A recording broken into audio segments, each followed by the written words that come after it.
హే తారక్, ఈ మధ్య కొత్త కొత్త లుక్స్ తో సర్ప్రైజ్ చేస్తున్నావు. యాచర్రి సినిమా కథ ఎలా ఉన్నా పర్వాలేదు కానీ నా లుక్ విషయంలో మాత్రం నో కాంప్రమైజ్. నువ్వు నిజంగా చాలా మారిపోయావు తారక్. మొదట్లో ముద్దుగా బొద్దుగా ఉండే నువ్వు ఎమదొంగ తర్వాత లుక్ మార్చేశావు. యాక్చువల్ గా నేను కూడా తాతగారు లాగే భోజన ప్రియుడిని. మొదట్లో బాగా తినేశాను, విపరీతమైన లావు పెరిగిపోయా. అప్పట్లో రాకీ సినిమాకి నీ పైన ట్రోల్స్ కూడా చేశారు కదా తారక్. అవును, రాకీ సినిమాలో భయంకరమైన లావుతో చూడటానికి నాకే ఇబ్బందిగా అనిపించింది. రాజమౌళి అయితే నువ్వేంటి, ఆ ఫేస్ ఏంటి, ఆ బాడీ ఏంటి అని తెగ తిట్టేశాడు. ఆ తర్వాత జక్కన్న తన సినిమాతోనే నిన్ను ఒక మంచి శిల్పంలో చెక్కాడు కదా. జక్కన్న లుక్స్ విషయంలో కాంప్రమైజ్ కాడు. తనకి తన పాత్ర ఎలా ఉంటుందో చూసుకుని అలాగే కావాలని చాలా చాలా ఇబ్బంది పెడతాడు. నా లావు విషయంలో కూడా అంతే. తను ఓపెన్ గా చెప్పేశాడు, నాకు ఇంత లావు ఉంటే కుదరదు, తగ్గాలి, తగ్గి తీరాలి అన్నాడు. ఇక నేను కూడా తగ్గాలనిపించి తగ్గాను. యమదొంగలో బాగా తగ్గిపోయావు. తర్వాత వచ్చిన కంత్రి సినిమాలో అయితే అసలు మరీ టూ మచ్ గా తగ్గావు తారక్. అవునవును, అది మరీ టూ మచ్ గా అనిపించింది. అయితే నాన్నకు ప్రేమతో సినిమా దగ్గర నుంచి ఈ అప్ అండ్ డౌన్స్ పెరిగే విషయంలో పక్కన పెడితే లుక్ విషయంలో మాత్రం ప్రత్యేక శ్రద్ధ పెట్టాను. టోటల్ గెటప్ మార్చావు కదా, హెయిర్ స్టైల్ అది నిజంగా చాలా బాగుంది. అంతే లుక్ మారిస్తేనే మన ఫ్యాన్స్ కి ఆడియన్స్ కి మనం కొత్తగా కనిపిస్తాం. ఆ మాటకొస్తే నువ్వు చిరుతలో ఎలా ఉన్నావు, మగధీరలో ఎలా ఉన్నావు, రంగస్థలంలో ఎలా ఉన్నావు, ట్రిపుల్ ఆర్లో ఎలా ఉన్నావు, ఇప్పుడు రాబోతున్న పెద్దలు ఎలా ఉన్నావు. నువ్వు కూడా సినిమాకి లుక్ మార్చేసావు చరణ్. అవును తారక్, అయితే చాలా క్లాస్ గా తీసిన శంకర్ గేమ్ చేంజర్ సినిమాలో ఆ లుక్ మాత్రం జనాలు యాక్సెప్ట్ చేసినట్లేరు. లేదు చరణ్, ఆ సినిమా చాలా బాగుంటుంది. అందులో నువ్వు కూడా బాగున్నావు, శంకర్ గారు కూడా బాగా తీశారు.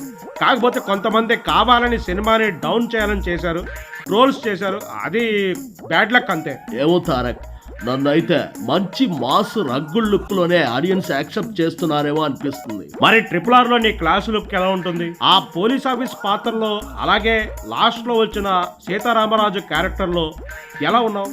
కుమ్మిపారు దెబ్బ.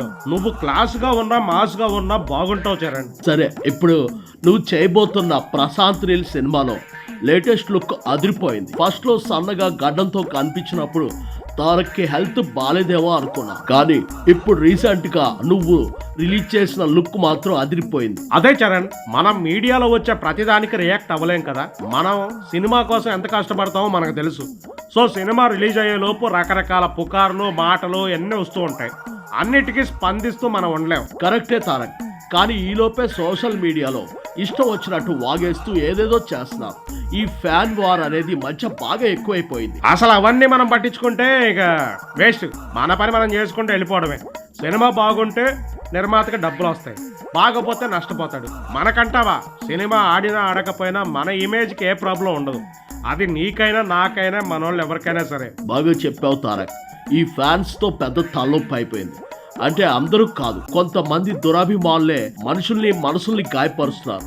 అది చిన్నవాళ్ళకైనా మనలాంటి పెద్దవాళ్ళకైనా ఎవరికైనా సరే. అదే వాళ్ళ కర్మ, వాళ్ళ పాపం, మనమేం చేయలేం. నాకైతే ప్రశాంత్ నీల్ సినిమా చాలా బాగా వచ్చింది. నీతో చెప్తున్నాను, బాక్స్ బద్దలైపోతుంది. ఓ, చాలా మంచి వార్త చెప్పావు తారక్. నా పెద్ద సినిమా షూట్ కూడా చాలా బాగా వస్తుంది. ప్రతి సీను, ప్రతి షాట్ అద్భుతంగా ఉంటుంది. సినిమా ఎప్పుడెప్పుడు రిలీజ్ అవుతుందా అని నేను ఎదురు చూస్తున్నాను తారక్. ఆల్రెడీ చిరంజీవి గారు మొన్న బాక్స్ ఆఫీస్ రికార్డును బద్దలగొడిశారు.